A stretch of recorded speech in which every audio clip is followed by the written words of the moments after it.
Powder grinding because, I don't know, I felt like it. I don't ever plan on, like, gemstone mining. Powder grinding is for gemstone mining, I'm pretty certain. You grind the powder so you can level up your skill tree a ton to optimize it for gemstone mining. And then you gemstone mine to earn money, and then you use the money to buy cool gear, and then you use the cool gear to run dungeons or kudras. That's what I've established from the whole mining ecosystem, I guess. I have pretty much no interest in gemstone mining, if I'm being honest. I just don't care enough. I powder mine because I like it. I don't know. I've said that before. I do a lot of things in this game, not for profits or for money, but just because I enjoy it. And powder mining is one of those. Like today, I just sort of thought, oh, coal's here. Let's do some powder mining. Why not, bro? The thing is, right? When you do things like this in moderation, so if you play the game, you know, in maybe a couple hour sessions, not too frequently, and you mix it with other things in your life, and you spend your time doing other things, then you'll enjoy things a lot more. But if you're like the average Skyblock player that powder grinds 18 hours a day, then you're gonna get bored as hell. Even if you're watching like Netflix 24/7 or YouTube videos or something, or tuning into Twitch streams. So like, I think that's where the issue lies with a lot of these things. How do I make it entertaining? I stream. That's how I make it entertaining. I cannot bring myself to play this game if I'm not live. I like to record here, and I don't like to play it when I'm not recording. It's an interesting dynamic. It's okay until you go for 11.1 mil gemstone powder. But that's the thing, right? Like, if it takes you 2 months to get there because you spent a couple of hours, maybe every few days, powder grinding, then it's not gonna feel like that crazy of a grind. It all comes down to the moderation, the self-control, and how you choose to play this game, really. It goes for a lot of games like this. MMORPGs or other grindy type games. Say you have a goal on Skyblock to achieve. I don't know what the max Heart of the Mountain trees look like, but like let's just say like a semi-maxed mountain Heart of the Mountain tree that looks really good. You know, one that'll earn you heaps of money if you go gemstone mining. That's your goal, and realistically, you could achieve that in, I don't know, 2-3 weeks if you played a fuck ton, or you could achieve it in 3 months. If you played reasonably, then, you know, you could, like, hop on, do your daily commissions. You can also do, like, for me, one of the things that I like to do on here routinely is the Nether Island commissions. I do a bunch of Nether Island commissions. I do the Nether Island town board stuff, and then the matriarch, and then I go do something else. And that's how I work on my heavy pearls, and I get my reputation up and stuff. And I don't even do that every day. I just do that when I remember, and I go, oh yeah, I can do my dailies today. But obviously, if you're a little bit more dedicated, you can do it every day, and that's fine too. But anyway, you do your commissions, or you do your dailies, or whatever it is. Then you do a little bit of active grinding, like I am right now, where you try and get some powder, try to get some other materials, I don't know, a little bit of money, level up some pets, whatever the case may be. And then maybe the next day, rather than powder mining, you do your dailies again, but instead of doing some active mining, you go kill some slayers or something, I don't know, for a couple of hours or so. Maybe the day after, you're out all day with mates or something. I don't know. I feel like that's something that Skyblock players aren't going to do. I don't think people go outside playing this game, which is also slightly concerning. Assuming you ever indulge in the outside world, you know, that option's there too. But one thing that I always like to tell people is pick up a different game. It's good to have multiple options. I've recently been finding myself really enjoying Terraria. So I play that like once a week. I play Skyblock once a week. I play Wynn a bit more than once a week. That's just because I particularly enjoy Wynncraft a lot. And then I also have school and schoolwork, and I do YouTube and streaming. I treat YouTube and streaming a lot differently to like actually playing the game, because you know, when you're recording, it's not like I'm not doing a leisure activity, but it's like it's a job, it's work, right? So, but yeah, powder mining, how I make it entertaining, you just do it in small chunks and you work at a slow pace. I don't know. Some people will do things at different paces than others as well. Like, if you see someone around you who's sugarcane grinding 12 hours a day, and that's just what it looks like they do every single day, you don't have to do the same thing.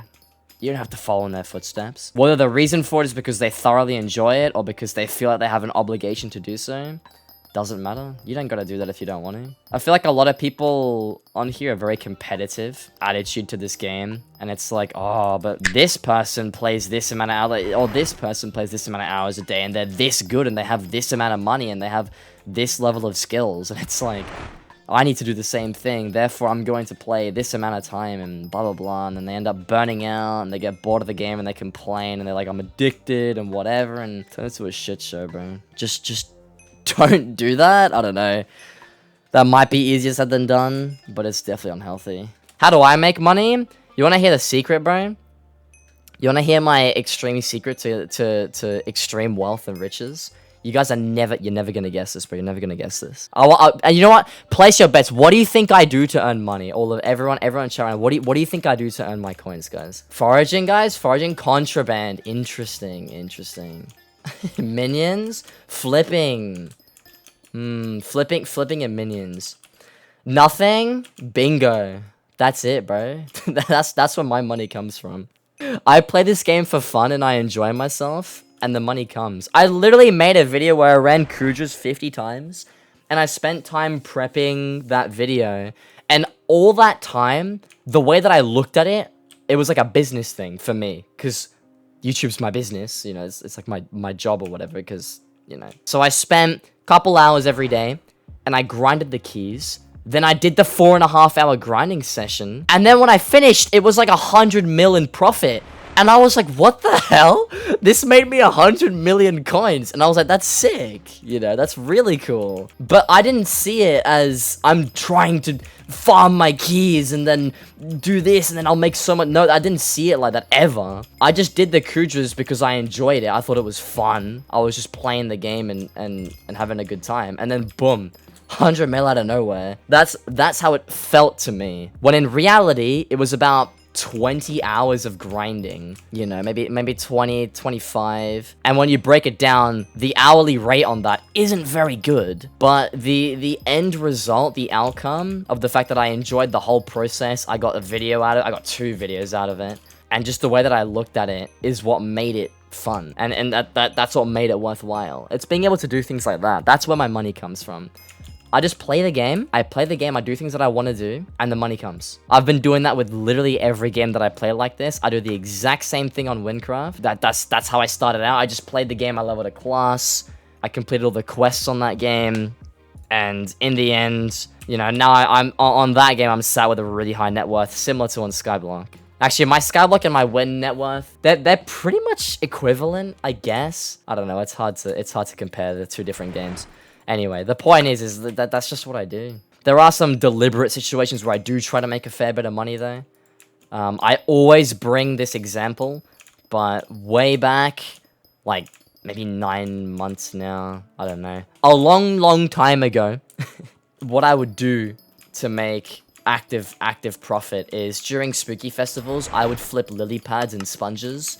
I would craft Rod of Legends. I would craft lots of stuff like that. I would flip a ton of, like, fishing ingredients during spooky festivals because people would be, like, mass fishing because it's a spooky festival. People are spooky fishing. And I would resell those things after the event was over for significantly higher profits and stuff. And I also just did active flipping. Because the orders filled so quickly, I was able to buy and sell really fast, and the profit margins were really high on those items. So that's, like, stuff that I did consciously to try and earn an extra couple of coins and stuff. And also the other conscious thing that I do, when I do Diana event, for example, I never sell my items as soon as I get them. In fact, I'll show you right now. Diana was last Mayor, and I still have all of this right here. These 3 shelmets would make me 6 mil if I sold them right now. If I sold them a month down the line, they would make me 30 million.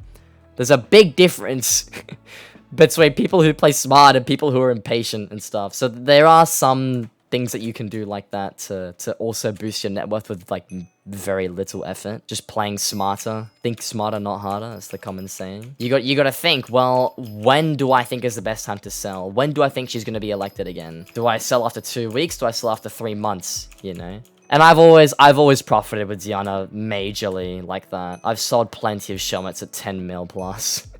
You can do a lot of things in this game without a Hyperion. It's just whether or not people will actually accept you. Like, random players are going to accept you into a team is a different story. But realistically, you do not need a Necron's Blade to do a lot of things in this game. I'm not sure how you do Kudra necessarily. I don't know how good a Spirit Scepter would be. Anything that has solid crowd control. Maybe you'd have to have 2 clearers. then you should be able to do that. You just party with friends and try Kudra. Yeah, that's the big thing. The big thing with both dungeons and Kudra, or anything that like people are like, oh, no Hyperion, you must be bad or whatever. Anything like that, your best, the number one skill that you need for it is actual skill, like actual like communication, proper team communication, and everyone else has to be on the same page. And I did a video on this because I wanted to like debunk that to see how it would go. I did every single dungeon with vastly underleveled gear for that dungeon compared to what most people will use. And everyone in my party was also limited. And when we did floor 7, the entire party didn't have a Necron blade. In floor 7, and we all were using like Jujubos and superior armor. I had superior, others had Shadow Assassin, and no Necron blades. And that was the party that we used to beat Necron with a reasonable time. It took like 11 minutes, I think. I don't know, like 8? No. I don't know. Because they changed floor 7, you can't even do them in like 5 minutes anymore. But it was all done relatively quickly, and it wasn't that hard either. I thought it was going to be a lot harder. And I did practice runs beforehand and everything to make sure that we could do it. But we all did really well. And it just came down to the fact that we had practiced beforehand, so we all knew each other relatively familiarly. Like, you know, that's the big thing about dungeons and Kudras and stuff. So no. Don't need a Hyperion. You just need to have the raw skill and not be a dead weight to the team, really. I'm not saying that Hyperion's useless. Having a Hyperion or a Necron blade is very, very nice. And it makes things significantly easier. And the big thing about it, though, is it makes it easier with random players. It makes it easier with a team that you've never seen before. Because Hyperion enables you to effectively solo carry things a lot easier. If you can put a team together with a bunch of friends or guildmates or something, and they're happy with you not having a Necron blade and that's it, then you should be fine. Because to sit on a cannon and shoot the Kudra boss, you don't need a funny boom boom sword. You just need to know what cannon to sit on, how to aim, when to put the upgrades in at the right time, how to defuse the mana bombs if that's your job, you know, all that stuff. There's a lot of other elements of the game that are not solved by an expensive weapon that explodes on impact. But anyways, alright, I'm gonna take a break now. We're gonna call it quits for the mining. Let's do a recap. We've been mining for ages now. Like an hour and 42 minutes, apparently. I have gotten,